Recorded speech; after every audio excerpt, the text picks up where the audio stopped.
पुण्यार्चक हैं श्री महेंद्र कुमार जैन मच्छरदानी, doctor Ankit Jain, doctor Abhishek Jain, Bhopal Madhya Pradesh. Firm एग्लिस diagnostics, doctor N.K. Jain memorial diagnostic and research centre private limited, Malviya Nagar, Bhopal Madhya Pradesh. Siddham pathology laboratory, SPL diagnostics, royal market, Bhopal Madhya प्रदेश।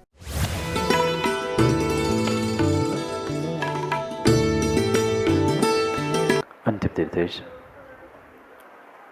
वर्धमान स्वामी के शासन में हम सभी विराजते और उनकी यह पावन पीयूष देशना हम सभी के लिए परम उपकारी है।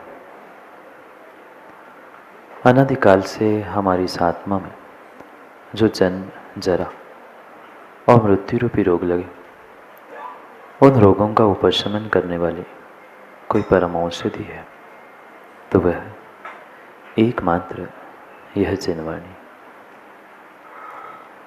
भव्यात्माओं, आपने गाड़ी तो कई बार चलाई होगी, चलाई कई बार गाड़ी चलाई, पर वो गाड़ी कितनी ही अच्छी क्यों ना हो, लाखों की हो, करोड़ों की हो, पर उस गाड़ी के साथ गाड़ी का ब्रेक नहीं है तो गाड़ी काम की नहीं। चाहे कितनी ही कीमत आप देने के लिए तैयार हो सकते हो उस गाड़ी के लिए, पर गाड़ी ब्रेक के साथ ही चाहिए थे। क्यों? क्या आप अपने गाड़ी को बिना ब्रेक के रोक नहीं पाते? धीरे धीरे से उसका स्पीड कम कर लेते, कहीं ना कहीं रुक जाती, पर नहीं। गाड़ी चलाने से पहले कोई ड्राइवर भी, कोई व्यक्ति भी सबसे पहले पूछता है और देखता है गाड़ी के ब्रेक तो ठीक है कि नहीं। चाहे बाकी कोई उस 2 व्हीलर 4 व्हीलर गाड़ी के बाकी कुछ पुर्जे हो ना हो, पर ब्रेक और जितनी आवश्यक वह इंजन की व्यवस्था है वह बहुत आवश्यक होती है, तभी गाड़ी चलती है। क्योंकि गाड़ी की कीमत मात्र बाहर की शोरूम की और दिखावे से नहीं होती, उसके भीतर के बहुत सारे बिना दिखने वाले साधनों से भी होती। पर आप गाड़ी की तो कीमत करना सौरभ जी जानते हैं, जीवन की। क्या जीवन की कीमत कभी हमने ऐसे अंदर के साधनों से करने का प्रयास किया? नहीं किया। मात्र दिखाना, प्रदर्शन, सुंदर कार्य, बाहर का आउटलुक, इन सबको तो हमने संभालने का प्रयास किया, पर मेरी जीवन की गाड़ी, मेरी जीवन की यात्रा मैं कहाँ ले जा रहा हूँ उसका अभी तक शायद विचार नहीं किया। क्यों हर समय दुर्घटनाएं होती है? चाहे रोड की दुर्घटनाएं हो, रोड पर भी दुर्घटना तभी होती है जब गाड़ी चलाने वाला अपनी स्पीड को ब्रेक, एक्सीलेटर आदि से कंट्रोल करना नहीं जानता। कितनी ही स्पीड में हो, अगर गाड़ी का ब्रेक व्यवस्थित है तो दुर्घटना शायद नहीं होती। ऐसा ही जीवन के गाड़ी के साथ है। ये जीवन की यात्रा, जीवन की गाड़ी भी बिल्कुल ऐसी ही है। कई बार जीवन में भी दुर्घटनाएं हुई, नहीं हुई? कितनों के साथ लड़ाई, कितनों के साथ झगड़े और कितनों के साथ आज तक मनमुटाव हुआ। नहीं होता माँ? थोड़ी सी मन की बात नहीं होती, घर वालों से भी रूठ जाते हैं, घर वालों से भी मनमुटाव होता है, फिर तो समाज, धर्म आदि आदि की बात ही क्या करना। जैसे गाड़ी की कीमत गाड़ी के अच्छे ब्रेक और एक्सीलेटर से हुआ करती है, ऐसे ही तुम्हारे भी जीवन की गाड़ी की भी कीमत तुम्हारे ब्रेक से है। जो संयम रूपी तुम्हारा ब्रेक है, वह संयम कितना है और कितना असंयम है, ये जीवन में विचार करने की आवश्यकता है। क्योंकि बाहर का जीवन प्रदर्शन का धर्म अनादि से हम करना सीख चुके हैं, पर जो भीतर का संयम था, भीतर का धर्म था, जो जीवन को समय पर उन पापों से रोकने के लिए निमित्त बन रहा था, उस ब्रेक को लगाया। ऐसा लगाना नहीं, लगाने की तो बाद की बात है, पर जीवन के गाड़ी में ब्रेक नाम की वस्तु है ही नहीं। है क्या माताओं? इस गाड़ी पर कोई लगाम नहीं।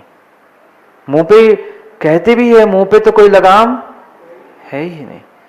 ना प्राणी संयम है, ना वाणी संयम है, ना इंद्रिय संयम है। क्यों ना दुर्घटनाएं होंगी। आज तक जीवन में जितनी भी दुर्घटना होते हुए अनंत काल से, अनादि से जो ये दुख आप भोग रहे हो, मात्र और मात्र असंयम और तुम्हारे कलुषित संक्लेशित परिणामों के कारण से है। कभी तो संयम का ब्रेक अपने जीवन में धारण करे और उसे लगाने का भी तो प्रयास करे। बिना ब्रेक की बेलगाम गाड़ी चल रही है। सुबह, दिन, रात, शाम, कोई भी समय क्यों ना हो, पर कोई संयम के भाव भी जीव के पास नहीं है। जीव के पास संयम के भाव, संयम के परिणाम भी नहीं है, संयम के भाव ही नहीं है, तो संयम भाव कहां से होंगे? शब्दों को गौर से समझना गोधा जी। संयम के भाव, संयम के परिणाम ही तुम्हारे पास नहीं है, तो संयम भाव और संयम परिणाम कभी जीवन में होने वाला नहीं है। ये मत कह देना ये तो मात्र शरीर का कार्य है, जड़ से होने वाली क्रिया है। नहीं, जब तक तुम भावों से, परिणामों से इनको समझने का प्रयास नहीं करोगे, तब तक कभी भी ये क्रिया तुम्हारी सार्थक होने वाली नहीं है, सार्थक होने वाली नहीं है। जीवन में पहले उस संयम के परिणामों को प्राप्त करो कि मैं संयम धारण करूं, संयम इतना उत्कृष्ट है, संयम ये होता है, और संयम के भावों के बाद ही आप संयम भावों के साथ जी सकते हैं। अंतर समझ में आया? अंतर समझ में आया? मात्र एक अक्षर का अंतर है, संयम के परिणाम और संयम परिणाम। संयम के परिणाम वो होते हैं कि मैं संयम को धारण करूं। संयम धारण करने से मेरा जीवन उत्कृष्टता की ओर होगा। ये जो भाव हो रहे थे, ये जो परिणाम हो रहे थे कि मैं भी जीवन में संयम धारण करूं, संयम धारण करने से मेरा कल्याण होगा, ये संयम के भाव थे। पर इनको समझने के बाद जो जीव अपने भीतर संयम को धारण करता है, मैं द्रव्य संयम नहीं कह रहा। द्रव्य संयम तो कई बार प्राप्त कर किया ना, कई उपवास, कई व्रत, कई सारे कार्य हमने द्रव्य से किए, पर उसके साथ जो हमारे संयमित भाव थे वह संयम परिणाम थे। कितने संयम परिणाम हैं और कितने संयमित परिणाम है, इसका थोड़ा सा विचार करने की आवश्यकता है। क्योंकि कुंद भगवान आज और थोड़ा सा आगे बढ़ाते हुए जीवन की यात्रा, जीवन की गाड़ी को समझाना चाहते हैं कि जीवन की इस यात्रा में, जीवन की इस गाड़ी में अगर तुमने कहीं रुकना नहीं सीखा, अपने विषय, कसाय, भोग, वासना और पापों को कभी ब्रेक लगाना नहीं सीखा, तो ये बेलगाम गाड़ी पुनः जहां से निकली थी उस नरक निगोद में पुनः जाकर वहां दुख, कष्ट और मात्र परेशानी ही परेशानी भोगेगी।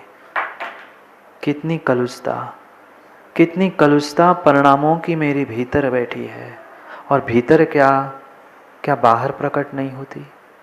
तुरंत थोड़ा सा क्रोध, थोड़ी सी विपरीतता है, थोड़ी सी कषाय मेरे भीतर आ क्या जाती है, मुख से, चेहरे से, तुरंत वो बाहर निकलकर हम अपना स्वयं का तो अहित उन कसायों से कर ही रहे हैं, पर साथ साथ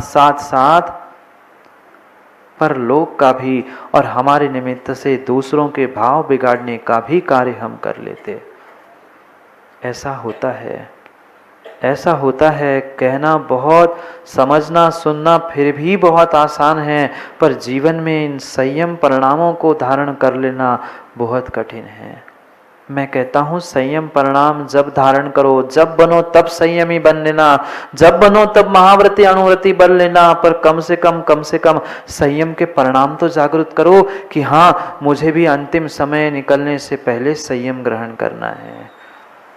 आज से भावना भाने की आवश्यकता है कि आज अगर मैं भावना भाऊंगा तो कभी अंतिम समय में तुम संयमित होते हुए इस पर्याय से पिच्छी कमंडल के साथ गमन कर सकते हो। अन्यथा योगेश जी बहुत हो गया, इन विषय और भोगों को भोगते भोगते कम समय हुआ नहीं हुआ। किन साधनों की आज कमी है, पर फिर भी लगता है और थोड़े 2-4 साल, और थोड़े 2-4 साल, और थोड़े 2-4 साल, पता चला 2-4 साल के पहले ही निकल गए। पर हम भीतर निर्णय नहीं कर पा रहे हैं कि इन संयम के परिणामों के अभाव में, संयम परिणाम के अभाव में मेरे आत्मा का, मेरा कोई भी कल्याण होने वाला नहीं है। क्या करें? आज तक हम सबके साथ समझौता करते रहे। कितनों के साथ समझौता किया?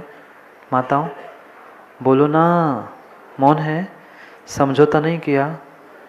पिता के घर में भी, पति के घर में भी, बेटों के साथ भी, बहुओं के साथ भी, पहले सास के साथ, आज बहुओं के साथ। पूरी जिंदगी समझौते के साथ बीतती गई, पर समझौते से काम होने वाला नहीं है। समझौते मात्र से काम होने वाला नहीं है। समझौता करते करते पूरी जिंदगी निकल जाएगी।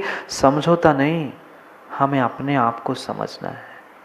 जहां समझौता है वहां भी कसाय है, और जहां समझौता नहीं है वहां तो कसाय थी ही।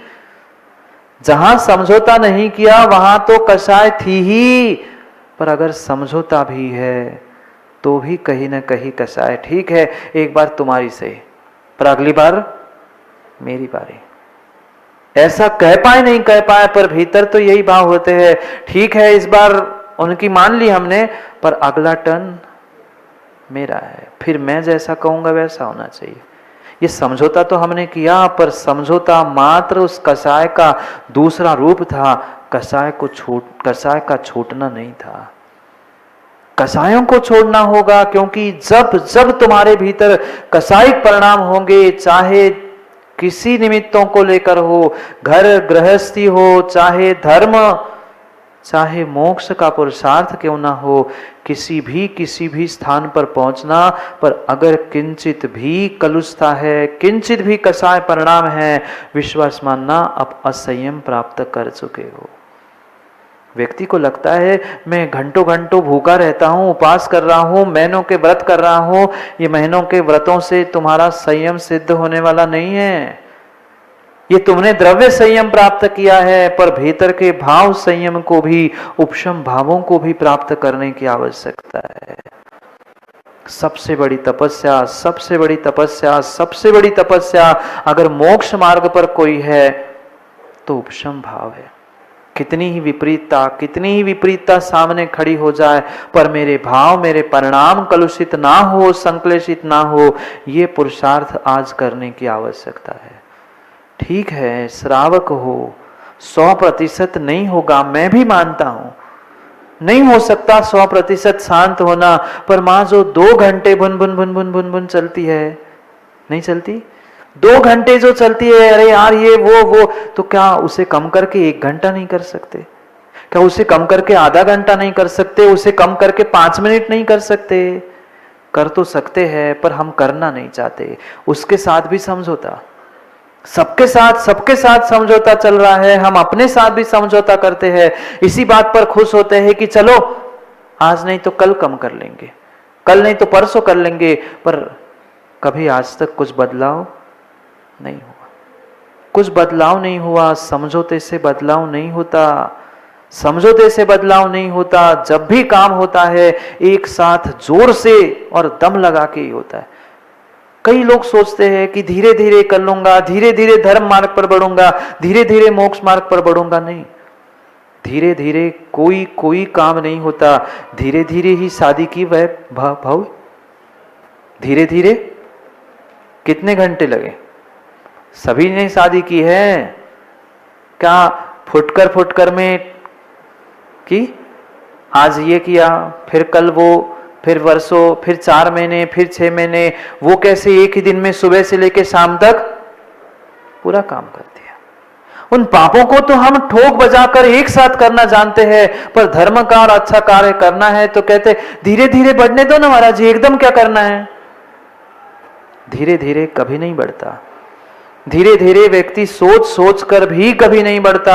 भीतर वह प्रबल वैराग्य और संयम के भाव होने चाहिए कि नहीं, बस मुझे तो धर्म मार्ग पर निकलना है। क्यों नहीं आज आगे बढ़कर जीव वैराग्य को धारण करते हुए श्रेष्ठतम मोक्ष मार्ग को प्राप्त कर पा रहा? क्योंकि वह वही सोचता है अभी तो समय है, देख लेंगे, धीरे धीरे एक एक कदम बढ़ लेंगे। वो भी सही है, पर कब तक एक एक कदम चढ़ाते रहेंगे? कब तक एक एक कदम चलते रहेंगे? हो गए 55 के 85 के, अभी तो समझ जाओ, अभी तो समझ जाओ। पर क्या करें? हम समझ नहीं पाते। एक बात पूछ लूं, हंसोगे तो नहीं? सुबह उठने के तुरंत बाद नहाने से पहले कहीं जाते हो आप लोग? 4 दिवालियों में जाते हो ना? समझ गए आप लोग? पेट साफ करने के लिए 4 दिवालियों में जाते हो, और वहां जो आप पेट साफ करने के बाद उस मल को बहाने के लिए एक एक बूंद ड्रॉप इरिगेशन कर लेना, साफ होगा। समझदार है वे उठने से पहले फ्लश करते ना। समझना बात को। मैं तत्वों का निर्णय तक आपको कराना चाहता हूं। जैसे वह मल का विसर्जन होने के बाद उस नाली से बहाने के लिए आपने जोर से फ्लश किया, जितनी जोर से पानी बहा उतनी जल्दी वो साफ हो गया। ऐसा कभी हमने कसायों को, अपने भीतर बैठे हुए मल को, मिथ्यात्व को, पाप को फ्लश करके बहाने का प्रयास किया? नहीं किया। हम यही सोचते एक एक बूंद करेंगे। आज हमने एक पूजा की, कल फिर करेंगे। कभी जिनेंद्र पंडित जी, तुम साफ होने वाली नहीं हो। व्यवहार की, गृहस्थ की क्रियाओं में, वह दिन की क्रियाओं में, रात की क्रियाओं में कितना विवेक है। जो भी पाप भी करते हो, फट से करते हो, फ्लश कर दो और साफ। वहां कोई समझौता नहीं चलता, वहां कोई धीरे धीरे कार्य नहीं चलता। वहां एक साथ जोरदार, और फ्लश भी नहीं है तो बाल्टी ली और डाल दिया पानी। ऐसे कभी बाल्टी लेकर डाल दिया? बाहर नहीं।